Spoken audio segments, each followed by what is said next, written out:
नमस्कार। Justice for Nirbhaya में आप सबों का स्वागत है। और आज हम जस्टिस फॉर निर्भया में निर्भया के मामले का वो इनसाइट स्टोरी हम आपको बताने जा रहे हैं, जिस इनसाइट स्टोरी के सहारे इस मामले में सच्चाई क्या है या फिर इस मामले में साइंटिफिक इन्वेस्टिगेशन के दौरान मूल बातें क्या सामने आ रही हैं, उन बातों पर आज हम चर्चा करने जा रहे हैं। देखिए, हम शुरुआती दौर से ही कह रहे हैं कि ये मामला का तार जो कुछ भी हुआ है उसको जहानाबाद में हुआ। इसको लेकर हमारे दर्शकों ने कई तरह की प्रतिक्रियाएं व्यक्त की हैं, कई तरह से हमें ट्रोल करने की कोशिश हुई है। फिर भी हमारे पास जो साइंटिफिक इन्वेस्टिगेशन का जो इनपुट था, जो डाटा एनालिसिस था, जो किसी भी मामले को लेकर सबसे महत्वपूर्ण कड़ी होती है, वो मुझे साफ दिख रहा था कि इस मामले का तार जहानाबाद से जुड़ा हुआ है। एसआईटी की टीम का पूरा अनुसंधान जहानाबाद पर टिका रहा, कोशिश करता रहा कि उस सच तक पहुंच पाए जिस सच की वजह से निर्भया दुनिया छोड़ने का फैसला लिया। सीबीआई का भी फोकस जहानाबाद ही है। 6 दिनों में 3 दिन जहानाबाद गई है सीबीआई। पहले दिन माता पिता सभी लोगों का बयान लिए, दूसरे दिन भाई का वो मोबाइल रिकवरी करने के लिए सीबीआई को काफ़ी मशक्क़त करनी पड़ी। अंततः वो अपने एक दोस्त के माध्यम से वो मोबाइल एक पान दुकान पर रखवा कर सीबीआई तक वो मोबाइल पहुंचाया गया। मतलब उसमें भी काफ़ी जद्दोजहद करना पड़ा सीबीआई को। फिर मामा को बुलाया पटना सीबीआई पूछताछ करने के लिए। उस दौरान कई ऐसे टेक्निकल साक्ष्य थे जिससे मामा बचना चाह रहे थे, तो कल मामा के घर पर पहुंच गए। पूरा मामा नाना नानी जितना निर्भया का है सबसे बात की।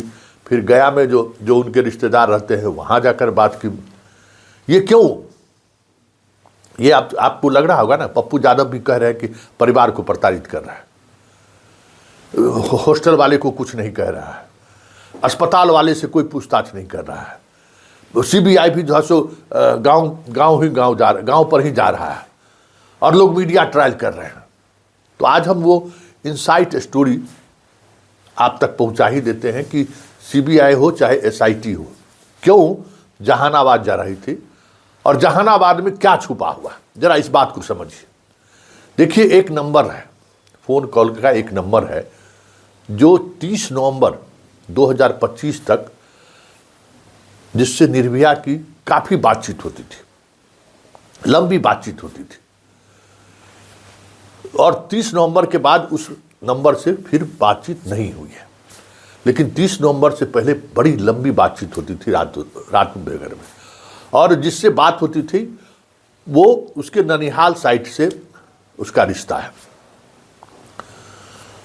बातचीत की वजह क्या थी, क्यों उससे बातचीत होती थी, फिर बातचीत होना बंद क्यों हो गया, ये एसआईटी भी इस बात को कहीं न कहीं क्रैक करना चाहता था।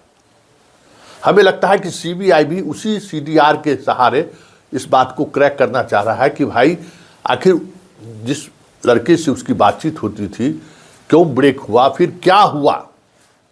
पहली बात, 30 नवंबर को बातचीत बंद होती है, उसके 1 महीने बाद 25 दिसंबर को, कह सकते हैं कि 25 दिन बाद, अचानक पटना में लड़की कुछ ऐसा महसूस की कि वो अपना जीवन लीला समाप्त करने का या जो भी रहा हो, वो तो सिर्फ माँ पिता ही बता सकती है। सुबह 3 बजे कॉल की है बेटी, और उस रात लगातार वो कॉल कर रही है। 3 बजे आखिरी बातचीत है 25 दिसंबर को 3 बजे सुबह में। और उसके बाद परिवार वाले सुबह सुबह, मतलब जो भाड़े वाली गाड़ी है उसको लेकर यहाँ आते हैं, यहाँ से फिर बेटी को वो लेकर चले जाते हैं।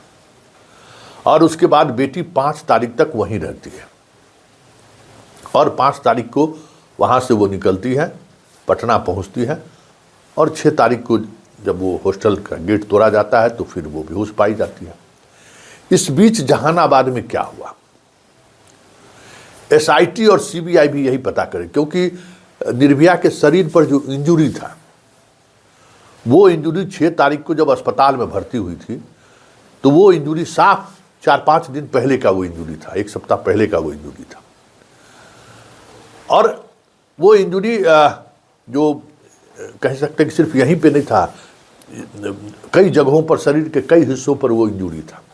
मतलब उसके साथ मारपीट की घटना घटित हुई थी। किसने मारा, क्यों मारा, वजह क्या रहा, इस पर परिवार वाले अभी भी खुलकर नहीं बोल रहे हैं। समस्या यही है। और ये कोई टेक्निकल एविडेंस तो है नहीं जिस टेक्निकल एविडेंस के सहारे लोग निकाल ले। भाई 31 तारीख को अपना गांव, मतलब जहां निर्भया रहती थी, मतलब अपना गांव छोड़कर ससुराल चला जाता है आरा।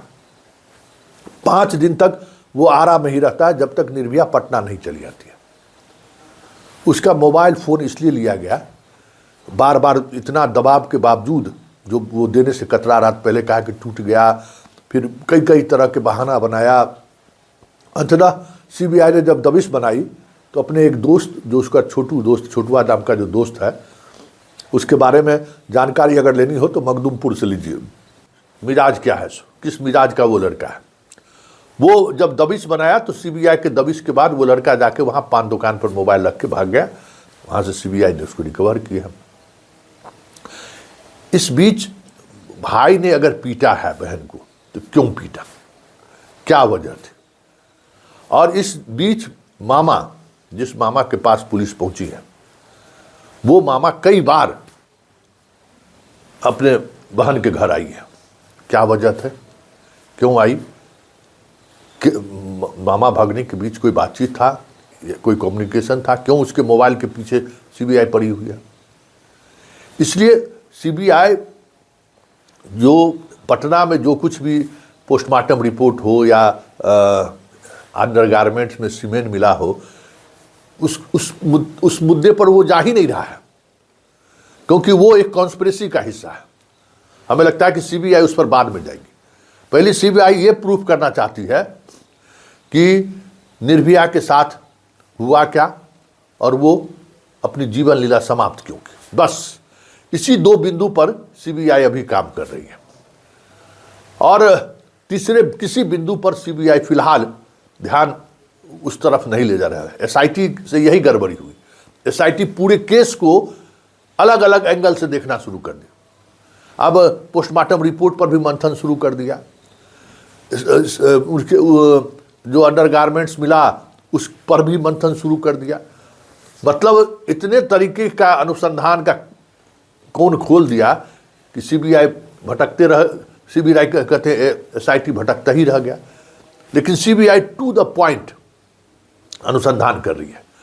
हॉस्टल में कुछ भी नहीं हुआ है, यह डिजिटली एविडेंस एसआईटी के पास भी था, जिसको सीबीआई ने भी स्वीकार कर लिया है कि हाँ, पटना के हॉस्टल में उसको कुछ नहीं हुआ है। तो फिर आखिर अपनी जीवन लीला वो समाप्त क्यों की। घर से ही आई थी, 5 तारीख को वो 3 बजे करीब यहाँ पहुँची है और रात में 9 बजे करीब उसकी माँ से बात हुई है। और उसके बाद उसने जो भी किया हो, 2 बार पानी लेने के लिए बाहर निकली है। तो जो कुछ भी किया है वहाँ से आने के बाद ही किया है। वहीं के किसी ट्रोमा की वजह से वो अपनी जीवन लीला समाप्त की है। तो वो ट्रोमा क्या है, किस वजह से वो इस हद तक उतर गई, वो वजह सीबीआई एसआईटी तलाश रही थी, लेकिन एसआईटी बीच में भटक गई। हालांकि सीबीआई को भी भटकाने की कोशिश हुई। 2 धमकी भरा पत्र आने का, देखिए सीबीआई आई तो 2 धमकी भरा पत्र आ गया। और उसकी माँ का कल स्टेटमेंट सुने होंगे कि चैनल में क्या स्टेटमेंट दे रही थी। तो केस को भटकाने की पूरी कोशिश हो रही है। लेकिन सीबीआई उन भटकने वाले प्रोसेस को छोड़ पूरी तौर पर वहाँ अपने आप को केंद्रित कर दिया है अनुसंधान को। इसलिए क्योंकि जहानाबाद में जो भी हुआ है, लड़की के चरित्र पर सवाल खड़े नहीं किए जा सकते। ये मेरा दावा है। लड़की के चरित्र का सवाल नहीं है, लेकिन लड़की के साथ जो कुछ भी हुआ है, अभी हम न रेप के बारे में हम पुष्टि कर सकते हैं, ना ही उस सीमेंट के बारे में हम पुष्टि कर सकते हैं कि लड़की के का ही है। इसलिए क्योंकि वो एक कॉन्स्पिरेसी का हिस्सा है, यह सीबीआई प्रथम दृष्टया मानने लगी है, जिसको मानने में एसआईटी को 10 दिन लगे। कहाँ किसी का डीएनए टेस्ट करा रही है सीबीआई? किसी को नहीं करा रही है। सीबीआई का पिक एक जगह केंद्रित है, ननिहाल, लड़की का घर, क्या हुआ था। और हमें लगता है कि 1-2 दिन में उस चैप्टर को सीबीआई क्लोज कर देगी कि आखिर निर्भया के क्यों हुआ, क्योंकि धीरे धीरे अब सीबीआई टाइट हो रहा है। अभी तक बहुत प्यार से बात कर रहा था, लेकिन अब सीबीआई धीरे धीरे टाइट हो रहा है। इसलिए 1-2 दिनों के अंदर बड़ा खुलासा कर दे सीबीआई तो कोई बड़ी बात नहीं है।